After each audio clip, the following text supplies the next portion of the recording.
Good evening, everyone. I wanted to take a moment to welcome everyone to this virtual budget forum. My name is Ann Savage. I'm the president of the Albany City School District Board of Education.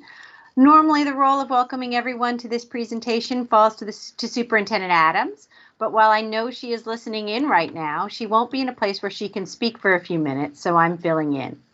This meeting is one of many ways we have for people to get more information about the district's budget and to provide their feedback on the budget. We absolutely encourage you to reach out through your PTA or through your neighborhood association or any other organization. We are happy to come to your meeting to talk about the budget in person as much as we possibly can. As everyone knows, the school district budgets are substantially impacted by the New York State budget. So nothing in this budget is absolutely final. We don't expect it to be final until the New York State budget passes and we know our final state aid figures. I know sometimes budgeting seems very dry and like it's just numbers, but really a school district's budget is how we show our values as a district. And it's important that people understand how this budget is put together and how it works. This year, like last, is complicated, more complicated than usual because of the federal ARP and SARISA funds. So it takes a little bit of understanding to think about how these various funds fit together. Deputy Superintendent Roaring is going to spend the next few minutes giving you essentially the same exact presentation that she gave to the board last week. It evolves a little bit every time as more information becomes available, but this is essentially the presentation that the board got last week. Board members are always interested in knowing what questions you have, and we have our own questions that we continue to ask at each and every board meeting. If you have a question, the best way to get that to us for tonight is through the form at albanyschools.org/feedback.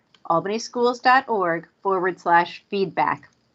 If you're watching via YouTube, you should also see that information on that YouTube page. But if not, it's very straightforward to find, albanyschools.org/feedback. With that orientation, I just want to give the microphone, such as it is, over to Deputy Superintendent Roaring, who's going to walk you through the budget presentation. Thank you very much, Board President Savage. Good evening and welcome to our Community Budget Development Update.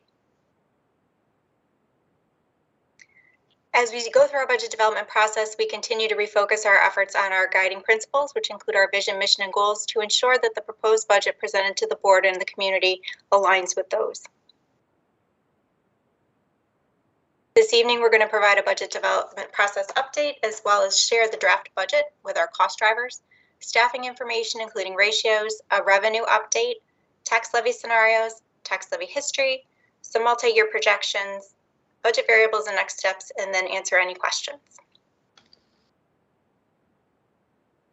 Looking at our budget calendar, we will present a proposed budget to the Board of Education on April 6th and are anticipating adoption on April 14th.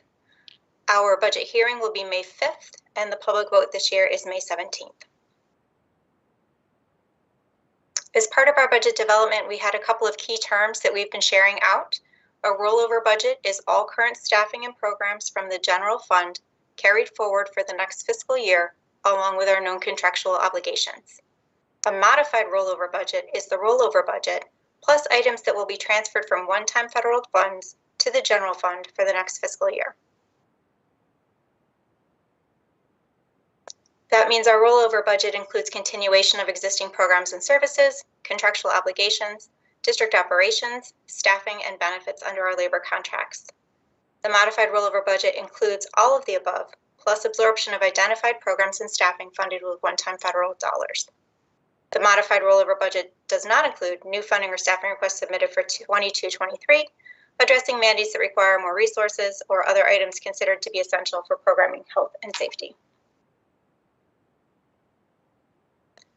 Modified rollover budget adjustments this year included renewing our HVAC preventive maintenance contract, funding a pool maintenance contract for the 5 pools across the district, restoring funding to the 2019-20 level for our extended day night school program at Brooklyn, additional behavior specialist and social worker positions that were added during 21-22, and mandated nursing positions also added during the fiscal year. Additionally, we increased our software license allocation to build in those that were previously funded by grants. We have increased the allocation for technology hardware to support Chromebook replacement schedule now that we are a one-to-one district, and increased funding for hall monitor and maintenance overtime to support after-school programming and facilities use. Identified programs and staff that were part of our Sarissa and ARP dollars in 21-22 that will be moving into the general fund include the Albany International Center program, as well as the dual language program expansion, Tony Clement Center for Education, and identified faculty support and administrative positions. Modified rollover budget adjustments as of March 17th included a reduction in the employee retirement system employer contribution rate, reduction in our anticipated health insurance increase for next year, adjustments in positions, including those absorbed from one-time federal dollars, increase in our BOCES expenses based on updated costs and additional services requested. Most of summer school has been moved back to grants for the summer of 22. We included our charter school tuition rate increase as well as enrollment for 30 additional students. Our draft budget includes additional security personnel and equipment funds, additional maintenance equipment funds for snow removal and school deliveries, additional ENL teachers and speech therapists, the addition of custodial workers to support additional square footage following construction in several schools, and square footage work industry standard ratios that we operate by, additional 6th grade core team for North Albany Middle School, transportation to fund 6 additional tripper buses, an increase in sports supervision as we return to regular competition levels and grow the program, and an increase in electricity and national gas energy expenses.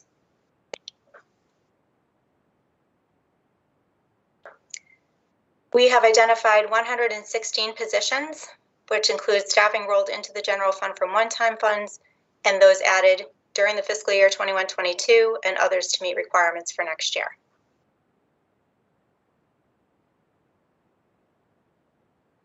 We also have identified staffing that is planned to be in the American Rescue Plan for 22-23, and that is a total of 82 FTEs identified here. So looking at our staffing adds to the general fund for 22-23, 84.8 are coming in from federal funds, 31.3 were added during the 21-22 fiscal year or are being added for the 22-23 fiscal year. That gets us to a total of 116.1 FTEs. Every year as part of our budget development process, we also look at our staffing ratios by bargaining unit against our K-12 enrollment. Here we show our actual for 2021 and our adopted for 21-22. We are continuing to prepare the proposed for 22-23, and we'll have that for the next update with the board.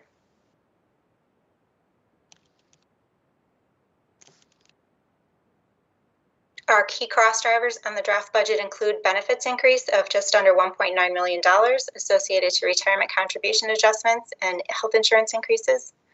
We have a salary expense increase of just under $9.6 million. That is associated with the additional 116.1 positions as well as contractual obligations as part of our collective bargaining agreements and restoration of some of the additional funds for overtime and night school. We've increased our allocations for technology, hardware, and software. And then we have the increase in utilities that we have identified as of March 17th of just under $875,000. Charter school is just over $1 million. Transportation is just under $631,000, and our total is $17.97 million.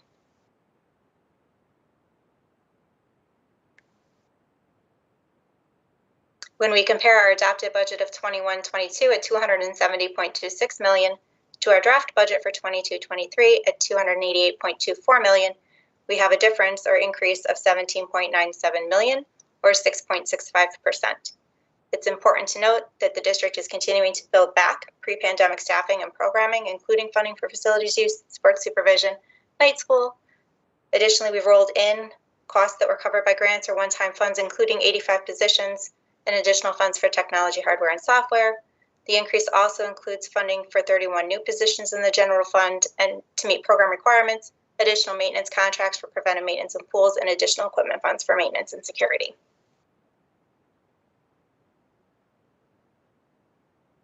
The governor proposed a budget in January, and her budget included a proposal of $2.1 billion increase in education funding.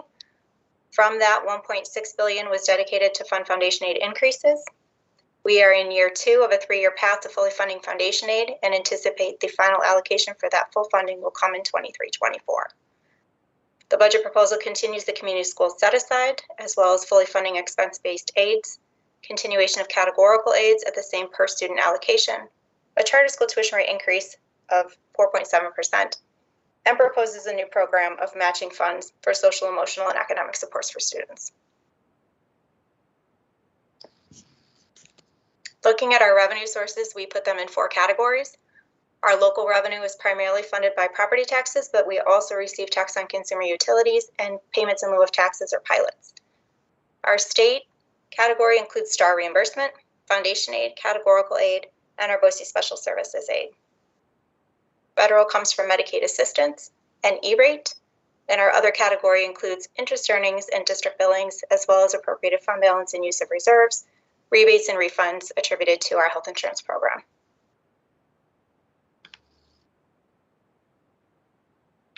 So we had an update in our state aid after the February database was released, and this shows what the initial estimate was in the first column from the governor's proposed budget in January, and then where we sit after the February database run.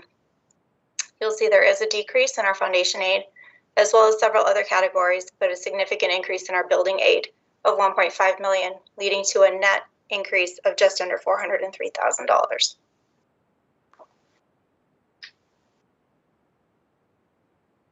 When we look at our revenue estimate by source, you'll see in the state category, we have an increase in foundation and building aid of $15.7 million, an increase of about $430,000 anticipated in our federal category associated with an increase in Medicaid reimbursement. And then in the other category, we have an increased use of appropriated fund balance to take us to a total of $286.58 million, or a year-over-year difference of 16.3.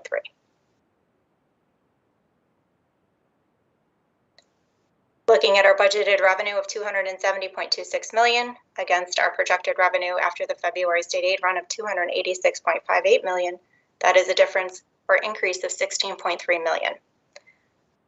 This does reflect adjustments in state aid based on the February runs, or an overall net increase of just under $403,000, as well as an increase in use of appropriated fund balance to $2.675 million, continues use of restricted reserves at $600,000, and continues to assume a flat property tax levy.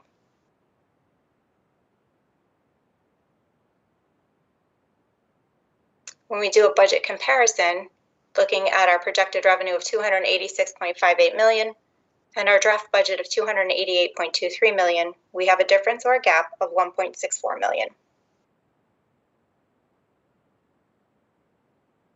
Looking at some different tax levy scenarios, the allowable levy limit for 22-23 is 2.4%.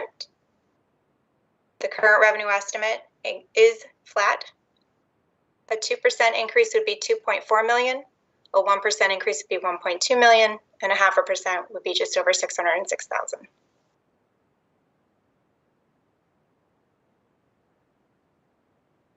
Looking at our tax levy history, our average annual increase over 6 years is 1.04%. The district's tax levy increase has been less than 2% for each of the last 6 years.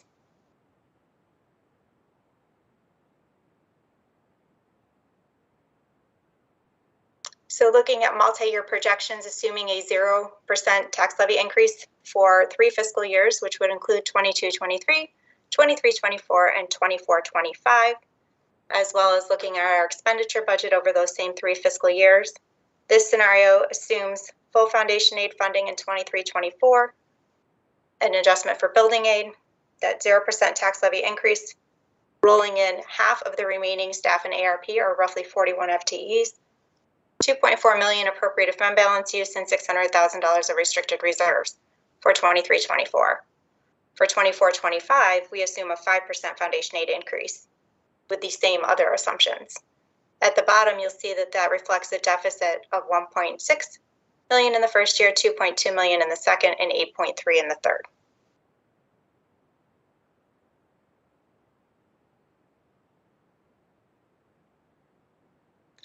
Looking at our second multi-year projection, in this scenario, all assumptions remain constant, except this assumes a 1% tax levy increase in fiscal year 22-23, 23-24, and 24-25. In this scenario, you see that we have a gap of just over $443,000 for the first year, a net surplus of $198,000 for the second, and then a gap of $4.67 million in the third.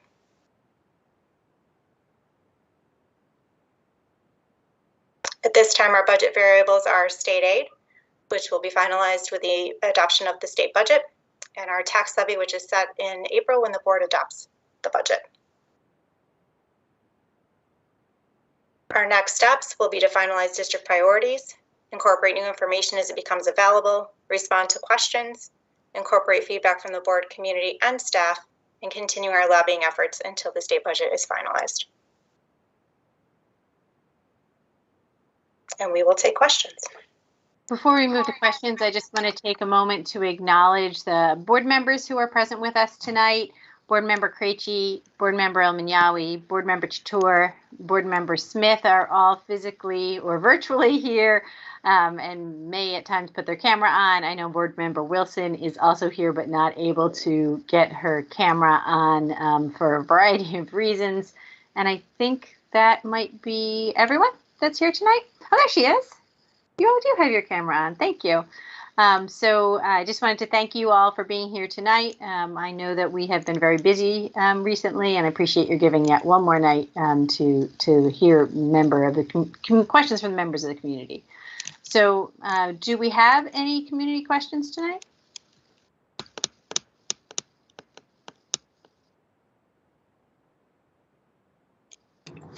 At this time, President Savage, I have not received any questions that have come in.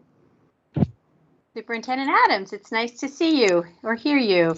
Okay, so what I'm going to do then is encourage everyone to give us, send questions in after the fact. It's fine. You can do that with albanyschools.org/feedback, and we will try and get back to you.